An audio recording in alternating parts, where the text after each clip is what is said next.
Margaret Blackstone adjusted her diamond necklace as she entered the courtroom, her designer heels clicking against the marble floor with deliberate arrogance. As one of the wealthiest socialites in the city, she had never faced real consequences for her actions. Today would be different.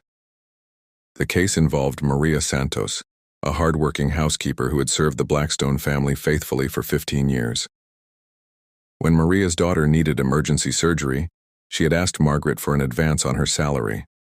Not only did Margaret refuse, but she fired Maria on the spot, claiming she was unprofessional for bringing personal matters to work.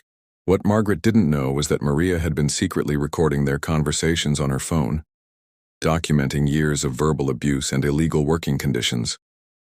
"Your Honor," Margaret's expensive lawyer began, "my client provided generous employment to Mrs. Santos.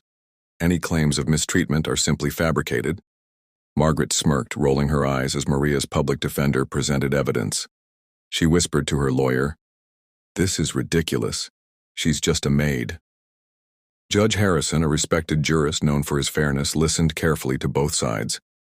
The evidence was overwhelming. Recorded conversations revealed Margaret's pattern of discrimination, wage theft, and psychological abuse. When it came time for the verdict, Margaret lounged in her chair, already planning her victory celebration. "Mrs. Blackstone," Judge Harrison began sternly, "your treatment of Mrs. Santos represents everything wrong with how some people abuse their power over vulnerable workers." Margaret's smirk widened. She was certain her lawyer's connections would save her. The judge continued reading.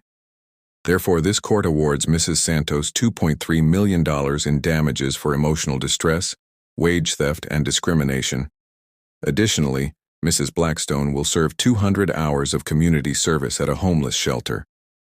Margaret's face went pale, but the judge wasn't finished. "Furthermore," he said, looking directly at Margaret, "Mrs. Santos has informed me she will be using part of this settlement to establish a foundation protecting domestic workers' rights. The irony, Mrs. Blackstone, is that your cruelty has now funded the very cause that will prevent others like you from exploiting vulnerable people." The courtroom erupted in applause as Margaret sat stunned, finally understanding that money couldn't buy her way out of basic human decency. Maria smiled quietly, knowing that her years of suffering had led to something meaningful: protection for countless others who faced similar injustices. Justice, it seemed, had the last word. If you enjoyed this story about justice prevailing, don't forget to like this video and subscribe for more powerful stories that will keep you engaged. Hit that notification bell so you never miss our latest content.